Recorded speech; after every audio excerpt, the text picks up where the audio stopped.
"Dad, please don't do this." The girl's voice trembled with despair, tears rolling down her cheeks. "I can handle it myself. I don't need your help." The man in the expensive suit slowly rose from behind the massive desk, his gray eyes cold as steel. In his hand, he clutched a photograph of his daughter, mutilated, turned into a meme for mockery. "Dear Riley," his voice was quiet, but each word sliced through the air like a blade.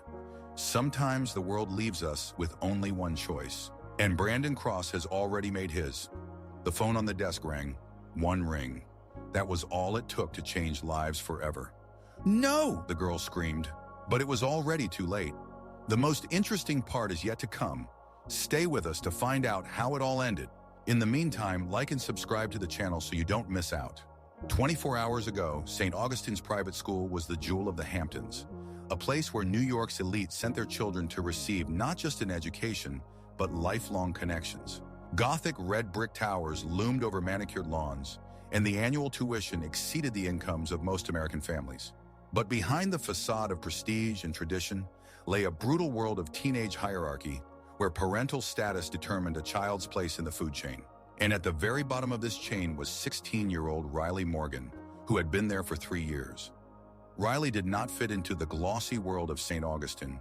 Her long chestnut hair was always braided simply, and her clothes, though expensive, never screamed wealth like the others. She preferred to sit in the library with a book rather than discuss the latest gossip in the school cafe. Her brown eyes always seemed thoughtful, as if she saw the world from a different angle, one inaccessible to her peers. Riley's problem was not that her family was poor, quite the opposite. The problem was that no one really knew what her father did. William Morgan was a man of mystery. He never appeared at school events, his name never flashed in social chronicles, and the family lived in relative isolation in a large house by the ocean. In a world where status meant everything, anonymity was worse than poverty, and that was something Brandon Cross exploited. Brandon was the golden boy of St. Augustine, the son of media mogul Richard Cross, owner of one of the largest television empires on the East Coast. At 17, he was already a star of the school basketball team, owned a Maserati, and had an army of fans. His blonde hair was always perfectly styled, and his smile could grace the cover of a magazine, if it weren't hiding cruelty. Brandon ruled the school through fear and charisma. His jokes became school memes. His opinions shaped the consciousness of the senior class. With a single glance, he could turn anyone into an outcast or, conversely, elevate them to the status of acceptance. And from the very first day Riley stepped into the school, she became his favorite target. It all started subtly, a shove in the hallway, supposedly accidental, a sarcastic comment about her clothes, coffee spilled on her textbooks. Riley thought that if she ignored what was happening, Brandon would lose interest and move on to someone else. She was wrong. The more Riley remained silent, the more she tried to become invisible, the more it irritated Brandon. Her calmness was a challenge to his authority, her silence a mockery of his ability to control others. And gradually, month by month, his jokes became increasingly cruel. By the beginning of senior year, the bullying had turned into outright harassment. Brandon created a special hashtag on social media, Ghost Girl Riley, hinting that she was like a ghost, unwanted and unnoticed. His followers picked up on this theme, creating memes with her photos taken secretly. But the real nightmare began on that October Monday, when Riley decided to try something new. On the weekend, she finally found the courage to go to the beauty salon. The stylist convinced her to get a haircut, trimming her long hair in favor of a modern shoulder-length bob. Riley looked at herself in the mirror for a long time after the haircut, and for the first time in a long while, she liked what she saw. She looked more mature, more confident. When Riley walked into school on Monday morning, several classmates even complimented her. For the first time in 3 years, she felt that maybe everything could change. Perhaps the new look would finally help her fit in with the group. She didn't know that Brandon had already noticed the changes and took them as a personal challenge. During the big break, when the schoolyard was full of students, Brandon approached Riley, who was sitting on a bench reading a book. He was accompanied by 3 friends, Jason Blake, Connor Whitmore, and Ethan Lee. They all came from wealthy families and were used to the world revolving around them. "Wow, look at that," Brandon said loudly, drawing the attention of those around. "Our ghost girl has decided to become a person?" Riley looked up from her book, her heart immediately racing. She recognized that tone, the harbinger of yet another humiliation. "New haircut, Morgan?" Brandon continued, leaning in closer. Trying to get attention? Or did Daddy finally make enough money for a hairdresser? A crowd began to gather around them. Students sensed the impending show. Brandon was notorious for his public performances against those who dared to stand out. By the way, Brandon pulled out his iPhone and started typing something. What does your dad even do? I could never figure it out. Is he a secret agent? Or just so unimportant that he's nowhere to be seen? The crowd laughed. Riley felt the heat rising in her cheeks. She tried to stand up and leave, but Jason Blake blocked her path. Don't rush, Brandon smirked. I'm really curious. You go to the most expensive school in the Hamptons, but no one knows where your family gets their money. Isn't that suspicious, don't you think? He turned to the crowd. What do you guys think? Maybe Riley's daddy is dealing in something illegal? Or he's just... Brandon paused for effect, then loudly declared, Nobody! The crowd's laughter grew louder. Someone started filming the scene on their phone. Riley felt the world closing in around her as hundreds of eyes bore into her face, waiting for a reaction. You know what? Brandon continued, clearly getting into the groove. Let's conduct an investigation. I propose we create a social media group. Who is Mr. Morgan? Maybe one of us can figure out what our mysterious daddy does. He turned back to Riley. What do you say, Morgan? Will you share family secrets? Or will you stay silent, as usual? Riley stood there, gripping her book so tightly that the knuckles of her fingers turned white. The words stuck in her throat. She wanted to say something, wanted to defend herself and her father, but her voice refused to cooperate. Oh, right, I forgot, Brandon theatrically slapped his forehead. You're mute, our little mute princess from nowhere. The crowd erupted in laughter. Someone shouted, Maybe she really is a ghost. Another added, or a robot. Riley felt nausea rising in her throat. The world spun around her.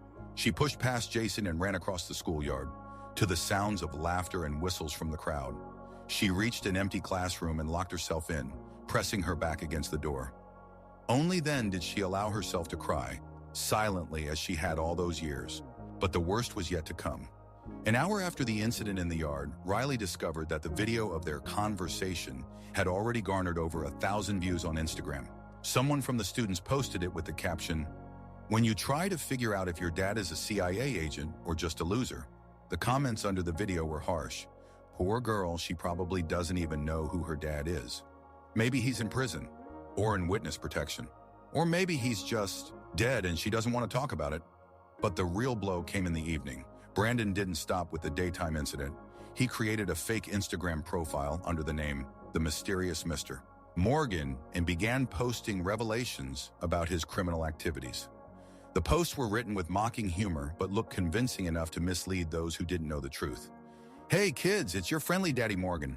Today I was doing my usual business, selling government secrets and trading weapons. Sorry I can't make it to school events. Too busy running from the FBI. The post was accompanied by a photoshopped image of a masked man, supposedly Riley's father.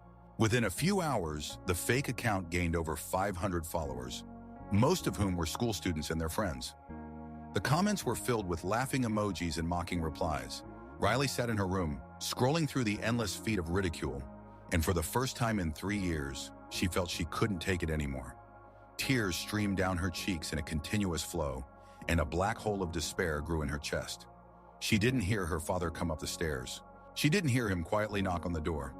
Only when a large, warm hand rested on her shoulder did Riley realize she was no longer alone. William Morgan was a tall man with piercing gray eyes and graying temples. At 45, he looked younger thanks to regular workouts and strict discipline. Usually his face was impassive, as if carved from marble. But now, looking at his crying daughter, something dangerous flickered in his eyes. What happened?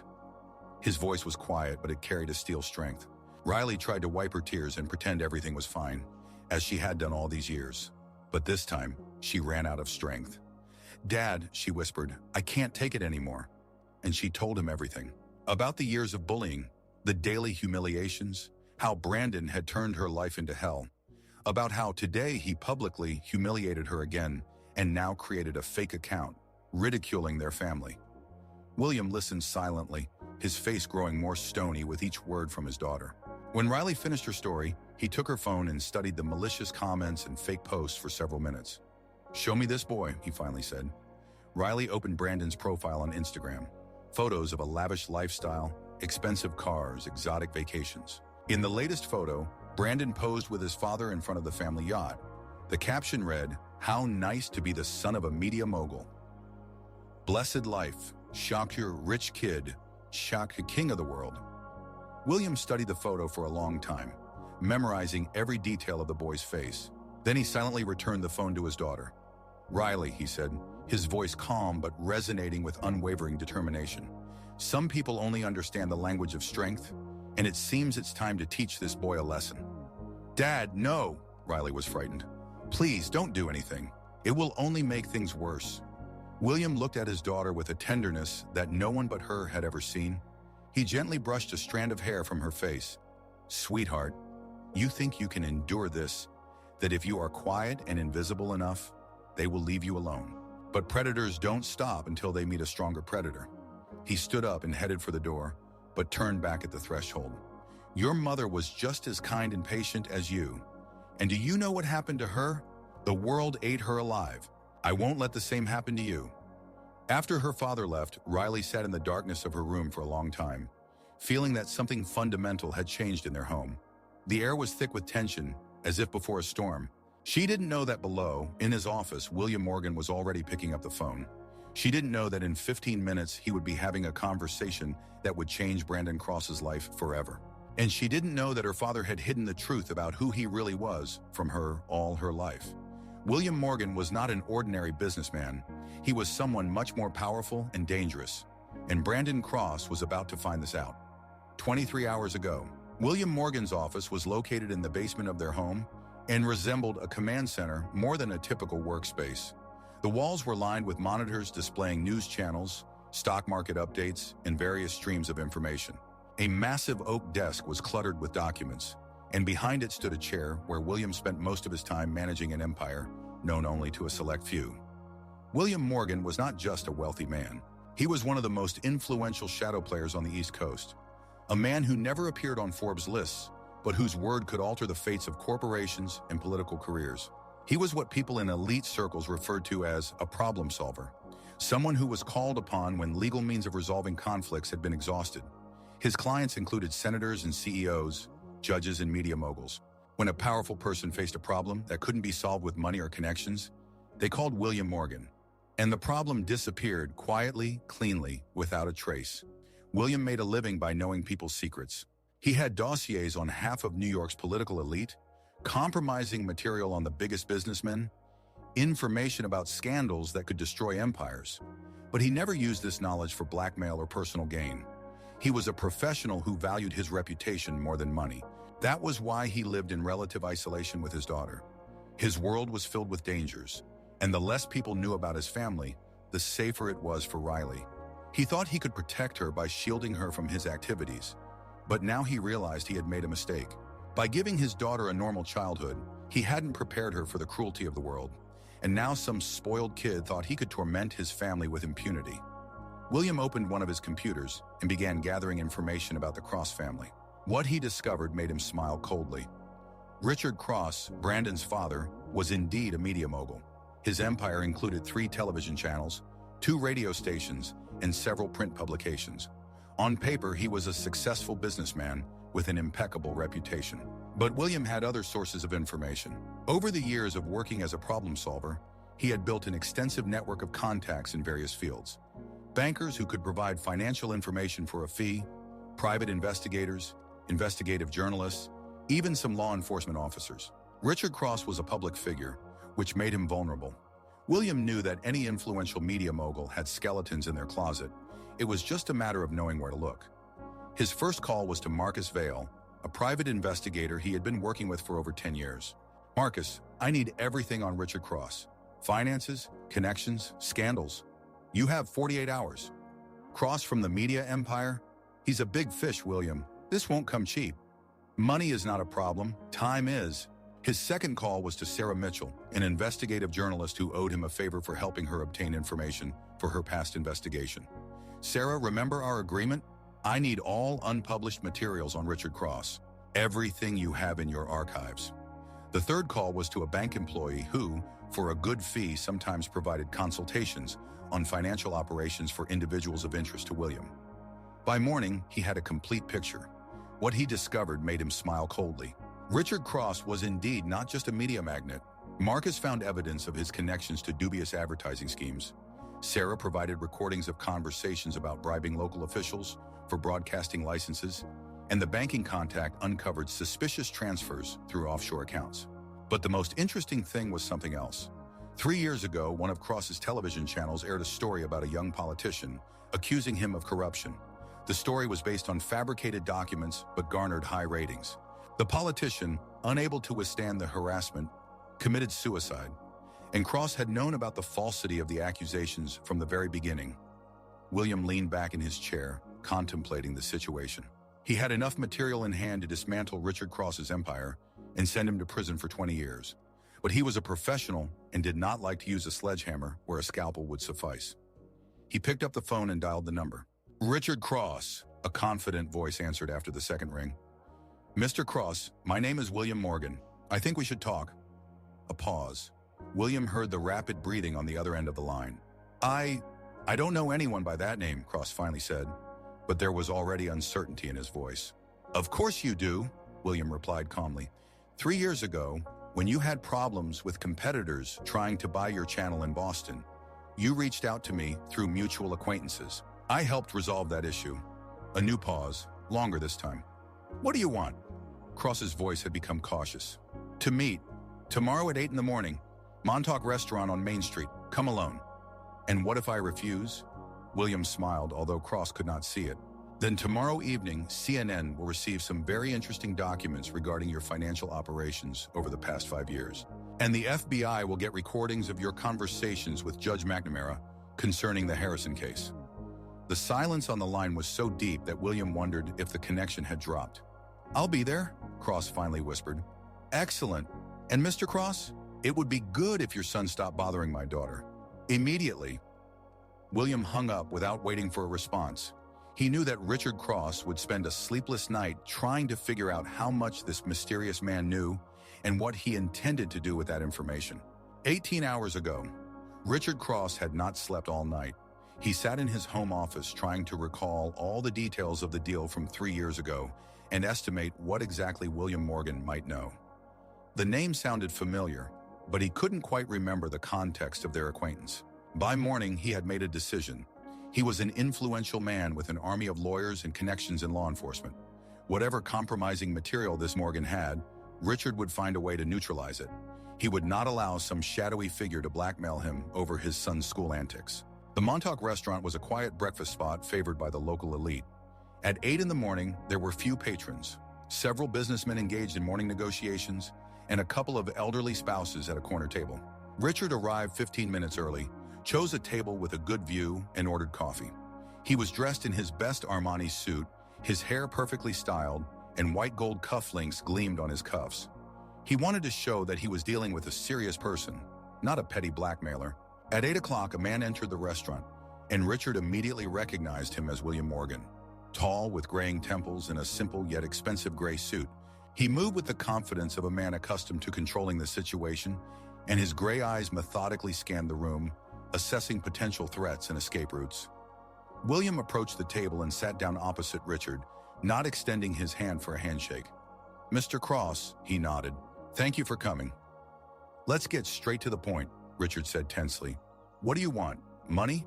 A position in one of my companies? Or is this just plain blackmail?" William slowly sipped the coffee the waitress had brought him, taking his time to respond. His calmness irritated Richard more than any threats could. "I want your son to leave my daughter alone," William finally said, "completely and forever." Richard scoffed. "Over childish squabbles? Are you serious? This is school. Kids always tease each other. Brandon hasn't done anything special." "Nothing special?" William pulled out his phone and showed Richard screenshots of a fake Instagram account created by Brandon. "Your son created a fake profile, portraying my family in a false light. He has systematically humiliated my daughter for 3 years. This is not child's play, Mr. Cross. This is bullying." Richard glanced at the screen and grimaced. He knew that Brandon sometimes went too far with his jokes, but he had no idea of the scale of what was happening. "Fine," he said after a pause. "I'll talk to my son. He'll delete that account and apologize to your daughter, but that's all I can do. Kids will be kids. William shook his head. I'm afraid that's not enough. He pulled a thick envelope from his pocket and placed it on the table between them. Open it, he said simply. Richard took the envelope with suspicion and peered inside. His face instantly paled. Inside were photocopies of bank documents, recordings of phone conversations, financial reports, everything that could ruin his career and send him to prison. Where did you get this? He whispered. That's not important, William replied calmly. What matters is that I have the originals and digital copies in 3 different locations, including a safe in Switzerland. Richard feverishly sifted through the documents. There were proofs of all his sins over the past 10 years: bribery, tax fraud, connections to the mafia, news fabrication. Any one of these documents could destroy him, and together they represented a death sentence. What do you want? His voice trembled. I already said, your son will never approach my daughter again. He will not talk to her, will not look at her, will not even think about her. If he violates this condition even once, all these documents will end up in the prosecutor's hands. But that's impossible, Richard protested. They go to the same school. They will inevitably cross paths. Then you should consider transferring your son to another school, William coldly suggested. You can't demand that. I'm an influential person. I have connections in law enforcement. What can you do? William interrupted him, and for the first time, there were steel tones in his voice. Bribe another judge, like you did in the Harrison case? Or maybe order dirt on me, like you did with your competitors? Richard fell silent, realizing he had walked into a trap. This man knew too much, and trying to fight him would only worsen the situation. You have 24 hours, William continued, rising from the table. After that, I will start taking action. And believe me, Mr. Cross, you do not want to see what I'm capable of when I am protecting my family. He headed for the exit but turned at the threshold. Oh, and one more thing. If anything happens to my daughter, any injury, any accident, any problem at school, I will consider it your doing. And then these documents will be the least of your problems. After William left, Richard sat at the table for a long time, holding the envelope with the compromising material in his trembling hands. The waitress approached several times, offering more coffee, but he didn't hear her. For the first time in his life, Richard Cross felt helpless. He had built an empire using dirty methods, thinking that his wealth and connections would make him untouchable. But now he faced a man who played the same game, but at a much higher level. And this man threatened to destroy everything he had built because of his son's school antics. 16 hours ago, Brandon Cross woke up in a great mood. Yesterday's performance in the schoolyard went even better than he expected, and the fake Instagram account of Daddy Morgan had already gathered over 1,000 followers. The comments on his post were so nasty and inventive that Brandon laughed all evening reading them. He went down to the dining room for breakfast, whistling a popular tune. His father was already sitting at the table, but he looked strange, pale with dark circles under his eyes as if he hadn't slept all night. Morning, Dad, Brandon said cheerfully, pouring himself some orange juice. You don't look so good. Worked late? Richard looked up at his son, and Brandon was surprised to see something resembling fear in his eyes. Brandon, we need to talk, his father said quietly. Sure, Dad. About what? Brandon took a bite of toast, not sensing the tension in his father's voice. About the girl at your school, Riley Morgan. Brandon raised his eyebrows in surprise. About the ghost girl? What's wrong with her? Don't tell me her parents complained to the principal? Her father came to me directly, Richard said slowly. Brandon laughed. Seriously? And what did he say? Complained that his little girl is sad at school? Brandon, his father's voice became firm. I'm serious. You need to stop any contact with that girl immediately. Delete that fake account you created and never go near her again. The smile vanished from Brandon's face. You're joking? Over some unknown guy who doesn't even attend school events? Dad, you know who we are. No one can make us... Shut up! Richard exploded, and Brandon flinched in surprise. His father had never raised his voice at him. Richard took a deep breath, trying to compose himself. Son, you don't understand who we're dealing with. William Morgan is not an ordinary parent. He is a very dangerous man who can destroy our family. Dangerous? Brandon asked skeptically. In what way dangerous? Is he a mobster? A terrorist? Or just a rich daddy who thinks he can scare everyone? Richard looked at his son with a long gaze, contemplating how much truth he could share with him. Brandon was a spoiled kid who had never faced the real consequences of his actions. Perhaps it was time to give him a reality check. "He has dirt on me," Richard said quietly. "Documents that could send me to prison for a very long time." Brandon blinked, not understanding. "What documents? What are you talking about?" "About things I did to grow the business. Things that aren't exactly legal." Richard avoided direct eye contact with his son. "Morgan somehow got evidence, and now he's blackmailing me." "But that's just bluff," Brandon exclaimed. "No one can threaten the Cross family. We have the best lawyers, connections in the police. We can—" "No," his father interrupted him. "We can't. This man is playing a game whose rules you don't understand. And if you continue to bother his daughter, he will destroy us all." Brandon set his toast aside. His appetite had suddenly vanished. For the first time in his life, he saw his father scared, and it frightened him. "Okay," he said slowly. "I'll delete the account and leave the girl alone. But this is temporary, right? We'll find a way to deal with this guy?" Richard shook his head. "No, son. This is forever. And I'm serious. You don't even look in her direction. Because if something happens to his daughter, Morgan will think it's our doing. And I don't want to find out what he's capable of in that case." Brandon sat in silence, trying to process what he had heard. His world, where he was a prince capable of doing anything he wanted, suddenly collapsed. It turned out there were people you couldn't joke with and boundaries you couldn't cross. "But why this girl?" he finally asked. "What's so special about her?" "Nothing," his father replied wearily. "Just bad luck. You chose the wrong target."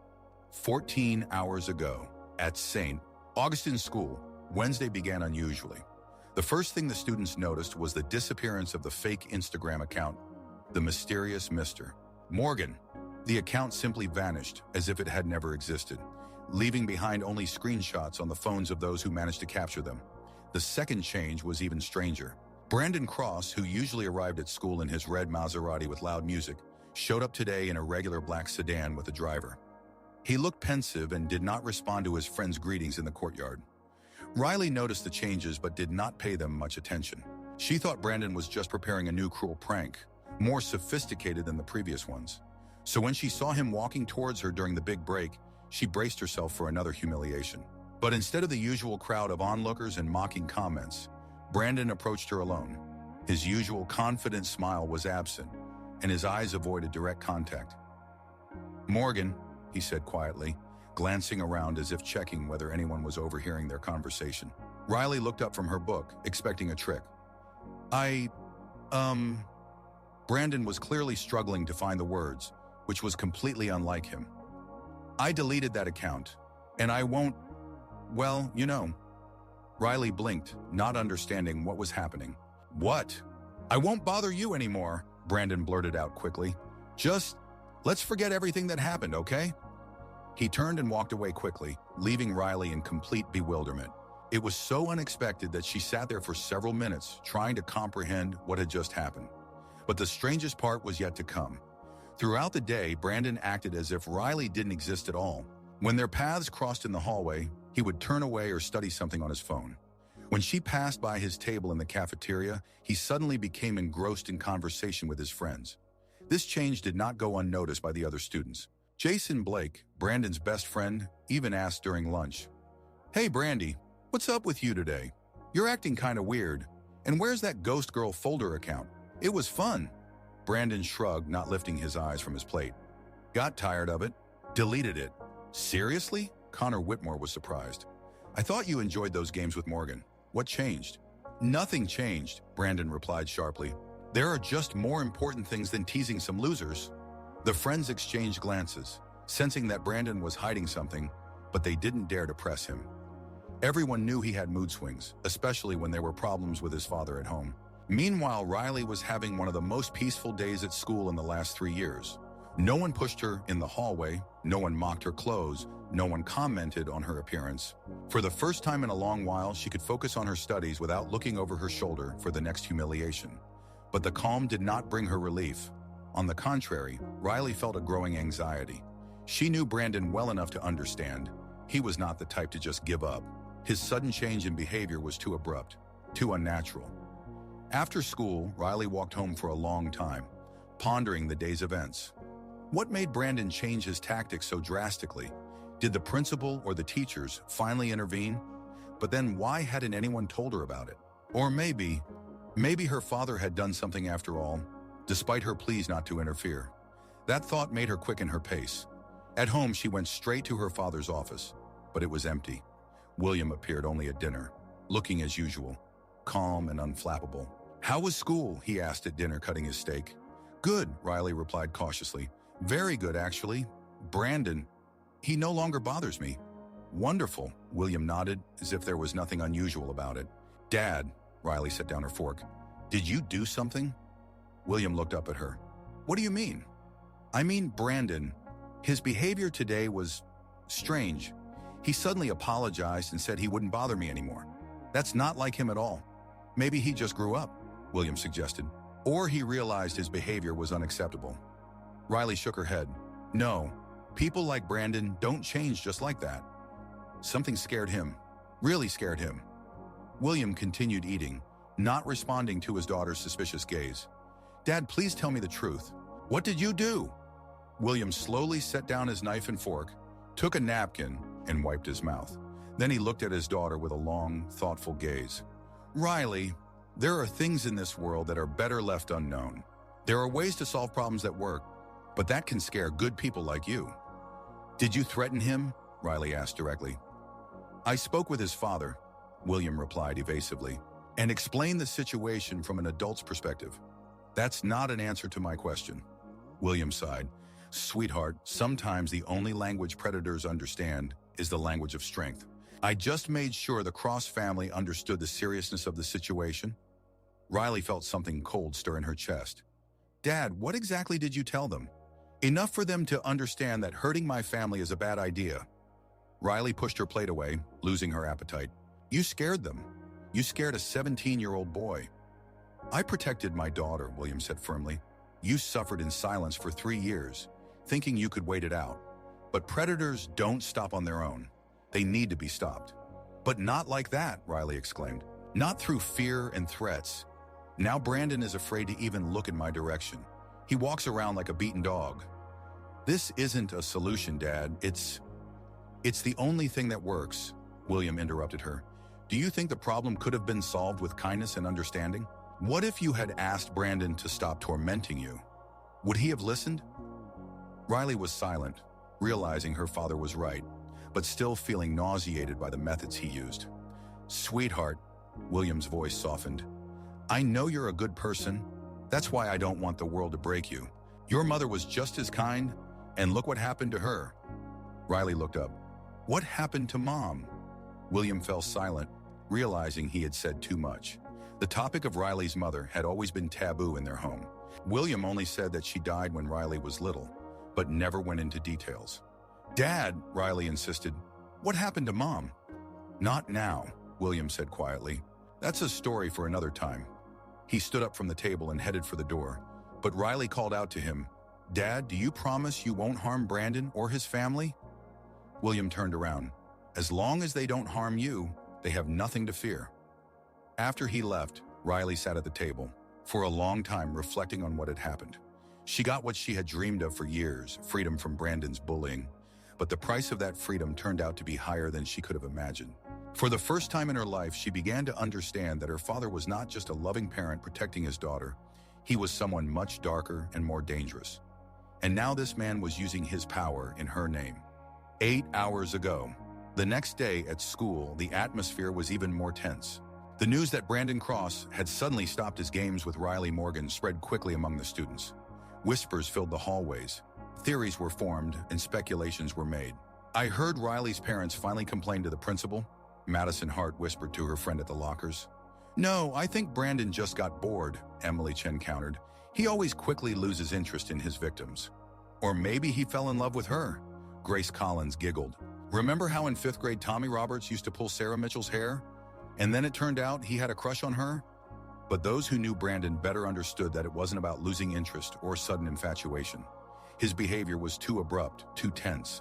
He avoided not only Riley but all conversations about her, as if the mere mention of her name caused him discomfort.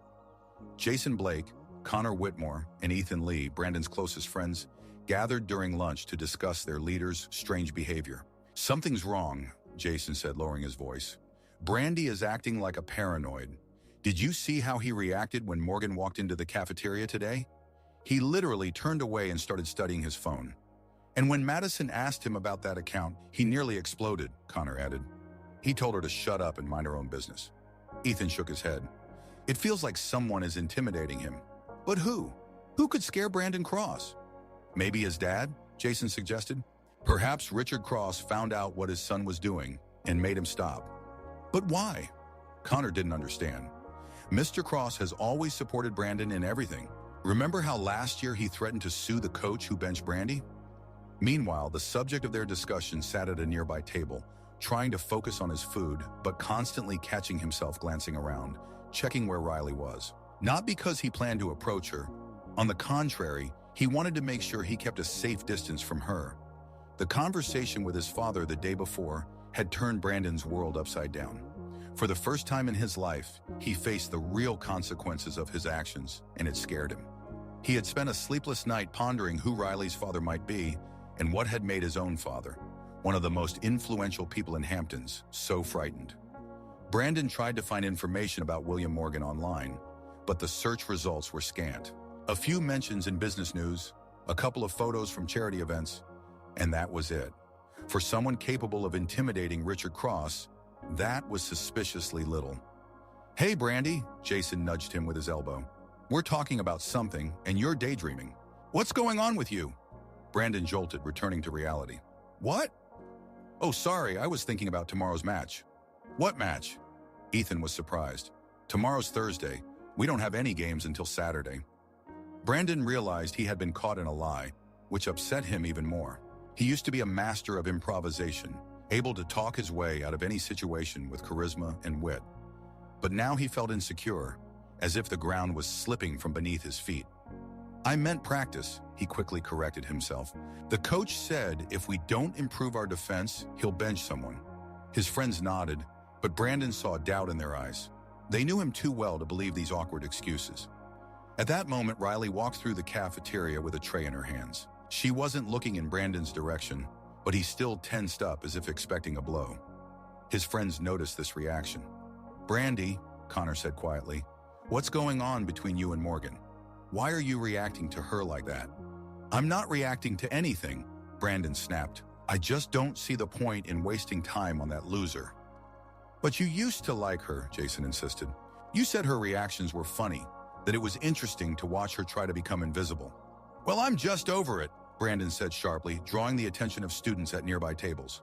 The silence that fell over their table was telling. Friends exchanged glances, realizing that Brandon was lying, but not knowing how to make him tell the truth.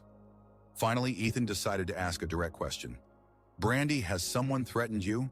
If you have problems, we can help. Our families have influence. We can—" "No one has threatened me," Brandon exploded, jumping up from his chair. "And I don't need your help. I just decided to focus on more important things than teasing some quiet kids."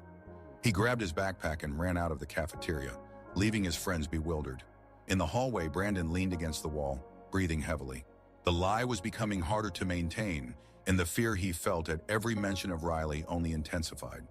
For the first time in his life, Brandon Cross felt weak, and the worst part was that he didn't understand how to fix it. 4 hours ago. After school, Riley didn't go home right away. Instead, she turned towards a small park near the school, where she loved to read on warm days.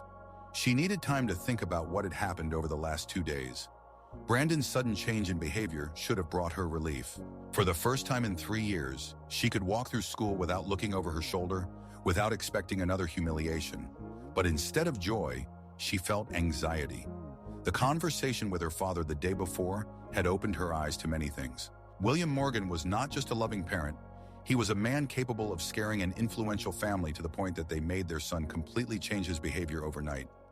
What scared Riley even more was the realization that she didn't really know her father at all. All these years, she thought he was just a businessman who preferred to stay in the shadows. But now it was becoming clear that behind his calm facade lurked something much darker. "Hey," a quiet voice came from the side. Riley turned and saw Sophia Kelly, a classmate with whom she sometimes partnered in literature classes. Sophia was a quiet girl from the middle tier of the school hierarchy. Not popular, but not an outcast either. She was inconspicuous enough to avoid the attention of predators like Brandon. "Hi," Riley replied, surprised that someone had decided to approach her.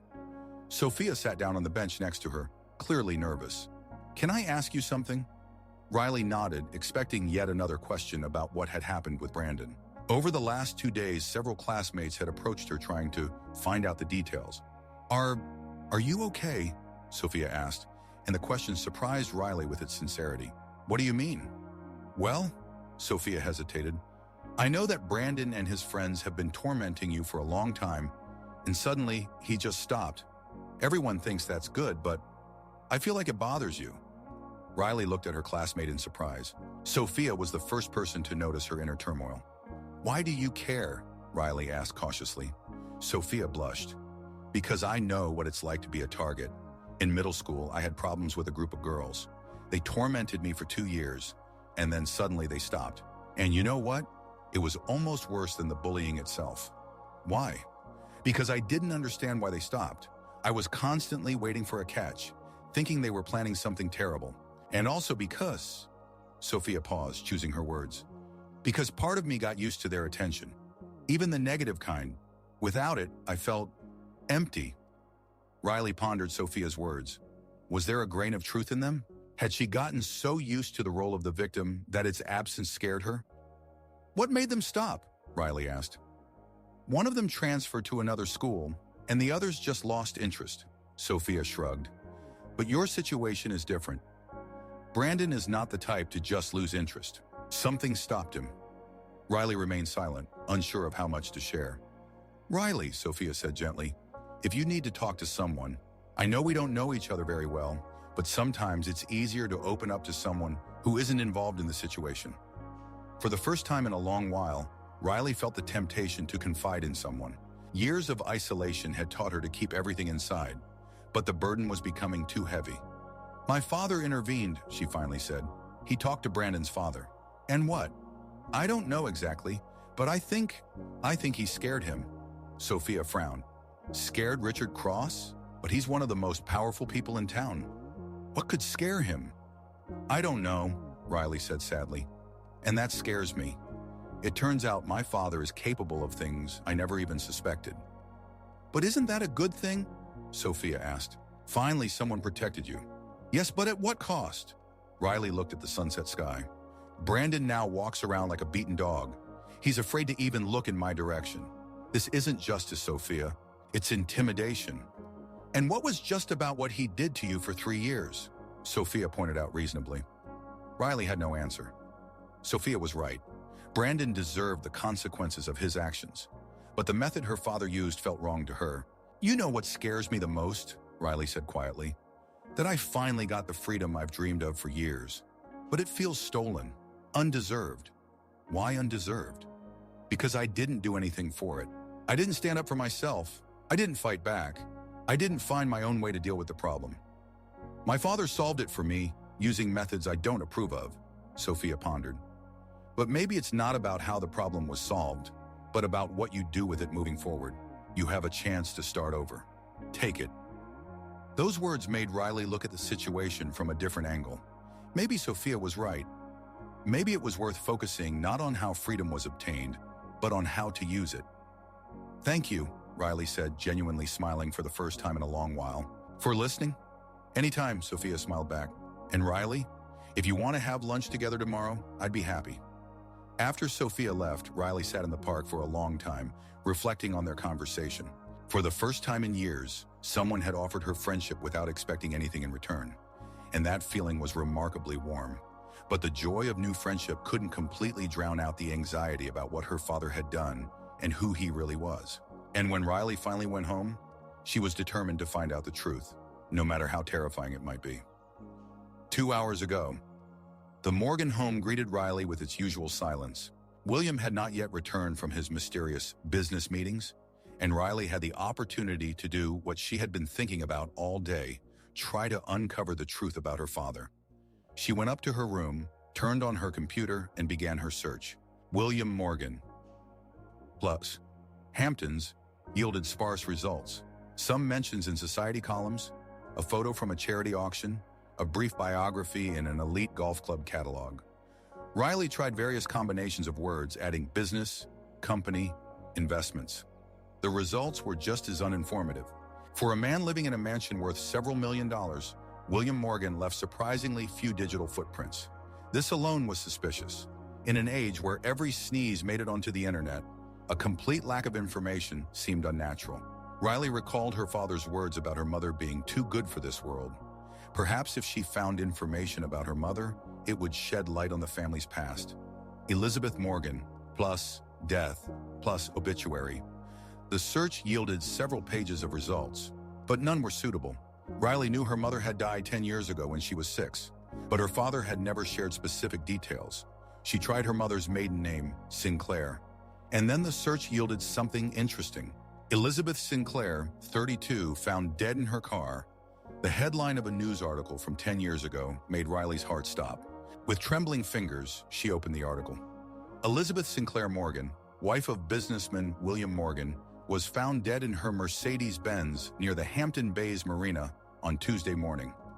According to preliminary police reports, the cause of death was an overdose of sleeping pills. A note was found next to Mrs. Morgan's body, in which she apologized to her family and expressed love for her 6-year-old daughter, Riley. Police sources report that Mrs. Morgan had been struggling with depression for a long time after a car accident 2 years ago that claimed the life of her youngest son. The family asked for privacy during this difficult time and requests no statements to the press. Riley stared at the screen, unable to believe what she had read. Her mother committed suicide? She had a younger brother who died? Why had her father never told her about this? Her hands shook as she searched for additional information about the car accident, and what she found shocked her even more. 4-year-old Michael Morgan died in a car accident on Highway 27 when the family vehicle collided with a truck. The truck was driven by Thomas Harrison, who was intoxicated at the time of the accident. Harrison died at the scene. The child's mother, Elizabeth Morgan, sustained serious injuries and was hospitalized. Riley found several more articles about the trial against the transportation company that hired the drunk driver. The process lasted nearly 2 years and ended with the Morgan family receiving a settlement of $5 million. But the most shocking was the last article she found. Harrison Transport declared bankruptcy following the court ruling in the fatal accident case. Company owner Robert Harrison, father of the deceased driver, claimed that the Morgan family used illegal pressure tactics to obtain an unjustifiably high settlement.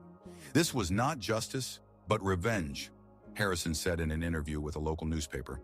They have connections that allow them to destroy honest families. Riley leaned back in her chair, trying to process what she had read. The picture was starting to come together, and it was horrifying. Her younger brother died in an accident caused by a drunk driver. Her mother fell into depression and ultimately took her own life. And her father used his connections and illegal pressure tactics to destroy the family of the guilty driver. Suddenly, William's words that the world ate her mother alive took on a new meaning. Perhaps he blamed himself for not being able to protect the family, and now he was willing to do anything to protect the only person he had left. Riley. The sound of the front door opening interrupted her thoughts. Her father was home. Riley quickly closed all the browser tabs and went downstairs. William stood in the hallway taking off his coat. He looked tired, and for the first time, Riley noticed how much he had aged in recent years. "Hi, Dad," she said, trying to keep her voice calm. "Hi, sweetie. How was school?" He kissed her on the forehead, as he did every day. "Good. Dad, can I ask you a question?" William looked at her warily. "Of course. Why did you never tell me the truth about Mom?" William's face hardened. He slowly hung his coat on the rack, not answering the question. "Dad? What exactly do you want to know?" His voice became cautious. "Everything. How she died, why she died, and who Michael was." William closed his eyes as if in pain. "Where did you find this out?" "On the internet." "Dad, why did you lie to me?" William walked into the living room and sank heavily into a chair. Riley followed him. "I didn't lie," he said quietly. "I just wanted to protect you from pain. But I had a brother, and Mom didn't die of an illness. She committed suicide. How could you hide this from me?" William was silent for a long time, staring out the window. When he spoke, his voice was full of the pain he had hidden for many years. "Michael was born when you were 2 years old. You adored him, called him my little prince. When he died, William's voice broke. When he died, your mother fell apart. She blamed herself for being behind the wheel. The doctors said it wasn't her fault, that she couldn't have prevented the accident, but she didn't listen. Riley felt tears welling up in her eyes. For 2 years, I tried to help her. The best psychiatrists, medications, therapy, nothing worked. She was fading before my eyes. And then one morning I woke up and she wasn't there. She left a note asking me to forgive her and to take good care of you. Dad, Riley whispered, her voice filled with pain. I decided that you shouldn't carry this burden. You were too young to understand. I thought it would be better if you remembered your mom happy. And what about the Harrisons? Did you really destroy them? William looked at his daughter with a long gaze. Riley, there are things that... No, Riley interrupted him. Stop protecting me. I have the right to know the truth about my family. William sighed. Yes, I destroyed their family. And you know what? I don't regret it. Their son killed my child, and they tried to evade responsibility. They hired the best lawyers, tried to shift the blame onto your mother. They said she was inattentive behind the wheel. But nothing. William's voice became harsh. They got what they deserved, and if anyone hurts you, they'll get the same, because I won't let myself lose another child. The silence that fell in the room was heavy. Riley looked at her father and saw not a loving parent, but a man consumed by a thirst for revenge and fear of loss. Dad, she said quietly, what did you do to the Cross family? William stood up and headed for the exit. What was necessary? That's not an answer. He turned around. That's the only answer you'll get. And Riley, don't dig into the past anymore. Some stories are better left buried. After he left, Riley sat for a long time in the empty living room, trying to process what she had learned. Her family was not just wealthy and influential. It was shattered by tragedy, which had turned her father into a man capable of terrible things in the name of protecting those he loved. And now this man was using his dark power to protect her from a school bully. Riley understood that she would never be able to look at her father the same way again. And the scariest part was that she wasn't sure if that was good or bad. Now Riley hadn't slept all night. The knowledge she had gained about her family's past swirled in her head, refusing to let her rest. By morning, she had made a decision. She needed to talk to Brandon, not to apologize for her father's actions, and not to resume their confrontation, but to understand what exactly William Morgan had done to the Cross family. At school, she found Brandon at his locker during lunch break. He was standing alone. His usual entourage of friends had disappeared somewhere. When Riley approached him, he flinched as if shocked. Don't worry, she said quietly. I'm not going to report you. Brandon looked at her with poorly concealed fear. What do you want? To talk, alone? I don't think that's a good idea, he mumbled, glancing around. Please, Riley's voice held a sincere plea. 5 minutes. There's a quiet section in the library. Brandon hesitated. On one hand, his father had strictly forbidden him to even talk to her. On the other hand, what was so wrong about just listening? They would be in a public place, among people. Okay, he reluctantly agreed, but not for long. They walked to a far corner of the library where a few reading chairs were nestled between tall shelves. Riley chose a spot far from other students, but still in view of the librarian. What did my father do? She asked immediately, speaking barely above a whisper. Brandon nervously looked around, making sure no one could hear them. You? Don't you know? I know that he talked to your father, and that after that conversation, you started acting like a scared rabbit. What exactly did he say to him? Brandon sat down in the chair as if his legs had given out. He has information, documents about my father, things that could destroy our family. What things? I don't know for sure, Brandon admitted. My father only said it concerns the business. Some financial manipulations, deals that are better kept secret. Your father somehow found out everything. Riley felt a chill spreading through her body. And what does your father have to do? Make sure I never come near you again, not even look in your direction. Otherwise, these documents will end up in the prosecutor's office. Brandon looked at her with desperate eyes. Riley, I've never seen my father so scared, and he's not the type to be easily frightened. I'm sorry, Riley said quietly, and surprisingly, she really felt sorry. Sorry? Brandon laughed bitterly. You feel sorry? I turned your life into hell for 3 years, and you feel sorry for me? Yes, Riley simply replied, because what my father did is wrong. You deserve consequences for your actions, but not like this. Brandon looked at her in astonishment. Are you serious? After everything I've done to you? I'm not justifying your actions. You caused me a lot of pain. But my father's method, that's not justice. It's revenge. Silence stretched on. Finally, Brandon asked, what now? Does your father plan to keep us in fear for the rest of our lives? I don't know, Riley answered honestly, but I'll try to talk to him. And you think he'll listen to you? Riley shrugged. I don't know, but it's worth a try. Brandon studied her face as if trying to understand if he could trust her. Why are you doing this? Why help me after everything? Riley was silent for a long time, choosing her words. Because if I don't stop my father now, who knows what he'll do next? Today he threatens your family over school bullying. And tomorrow? You're afraid of him, Brandon realized. Yes, Riley admitted. I'm afraid of what he's become. And I'm afraid of what I might become if I let him continue. They didn't notice when the librarian, Mrs. Chen, approached their table. Excuse me, she said quietly. Miss Morgan, the administration is asking for you. Your father has come to pick you up from school. He says the family situation requires immediate attention. Riley and Brandon exchanged glances. Riley's heart raced. Her father never came to school without prior notice. Where is he? She asked, her voice trembling. In the principal's office. But he asked that you come to him in the library, said he wants to talk to you here, in a calm setting, before going home. Riley stood up, and a few seconds later saw her father walking through the library accompanied by the assistant principal, Mr. Fields.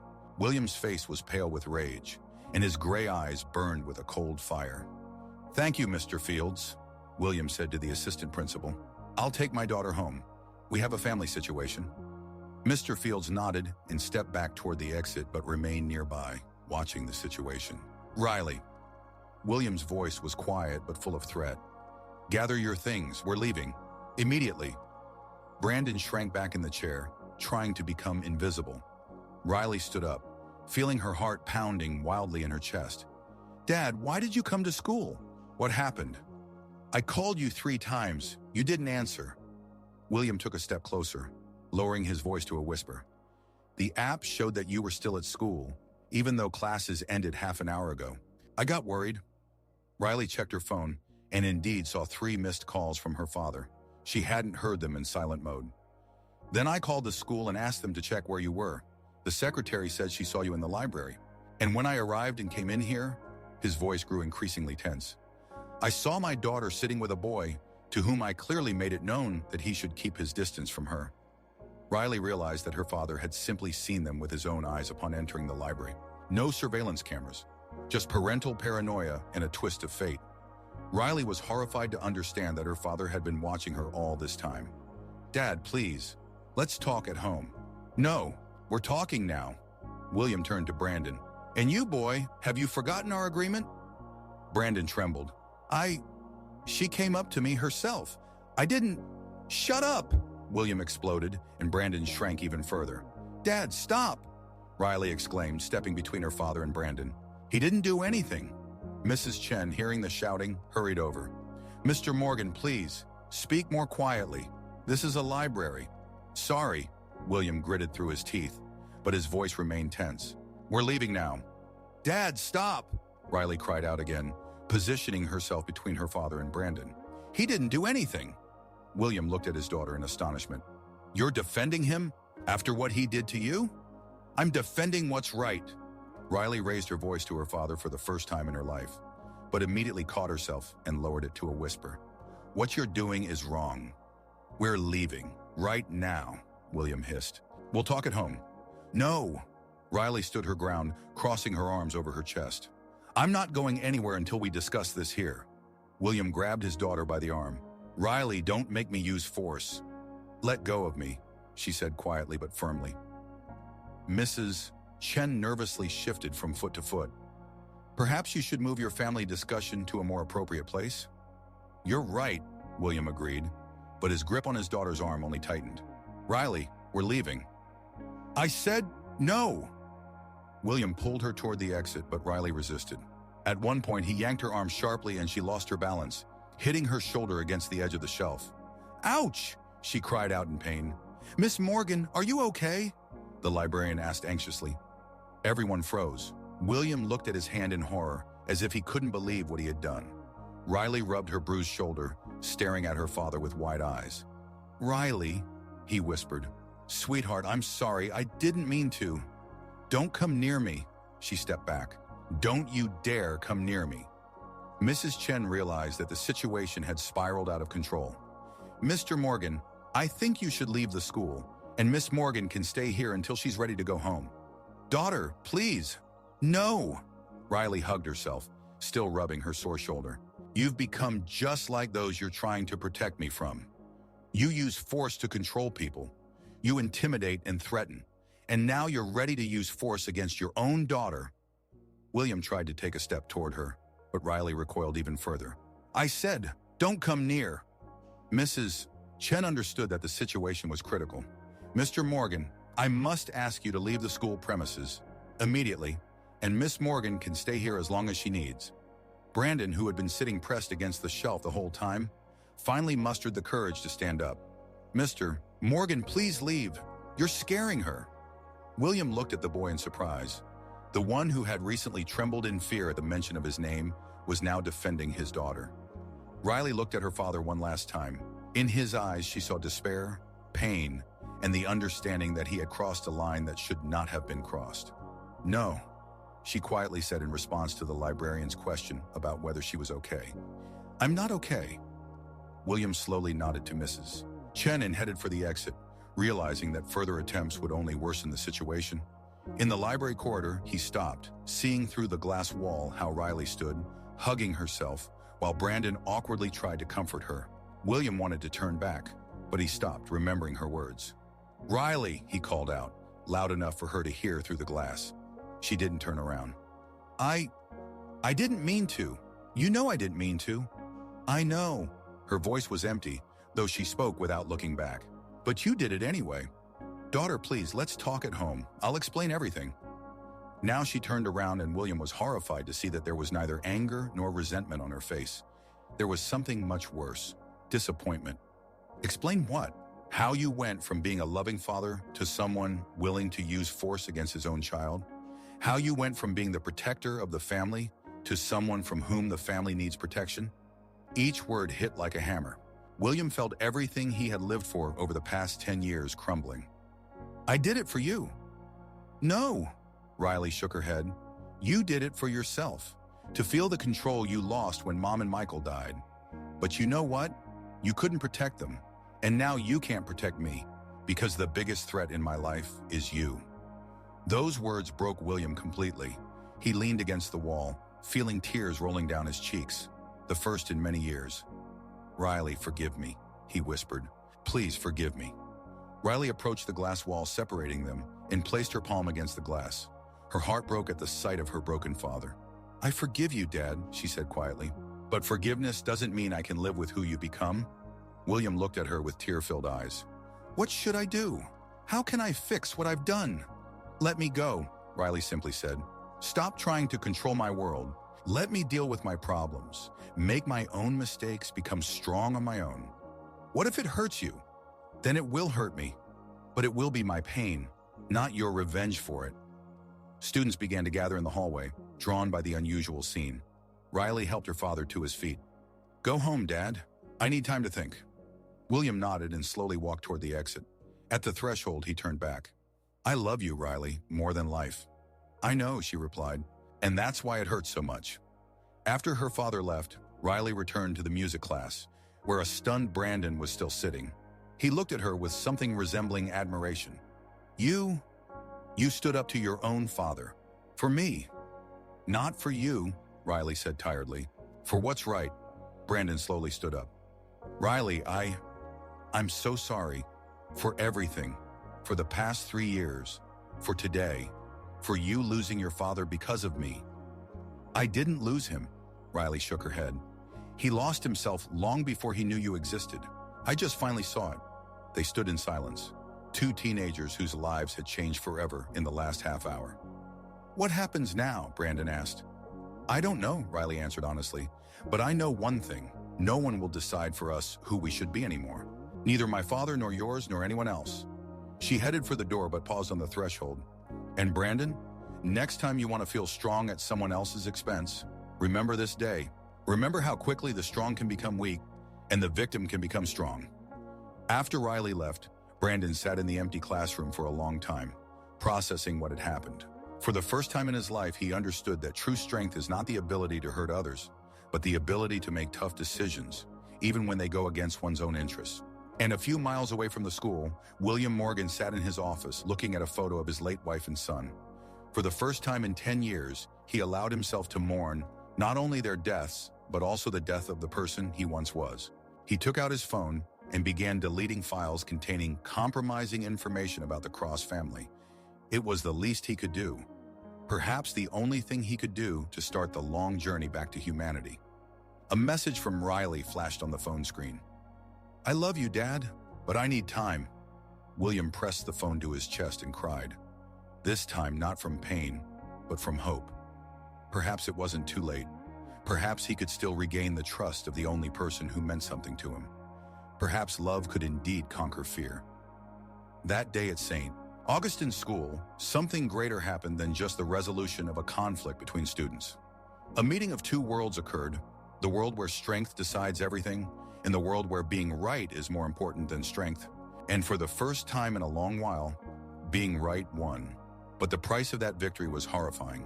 A shattered family, a father who lost his daughter, and a girl who, at 16, realized that even the most sincere love can become destructive if there are no boundaries.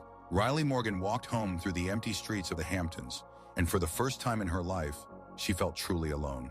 But in that solitude, there was also freedom. The freedom to choose who to be, how to live, and what to fight for. And perhaps that was the most important lesson of all. Sometimes true love requires the ability to let go, even if it breaks your heart.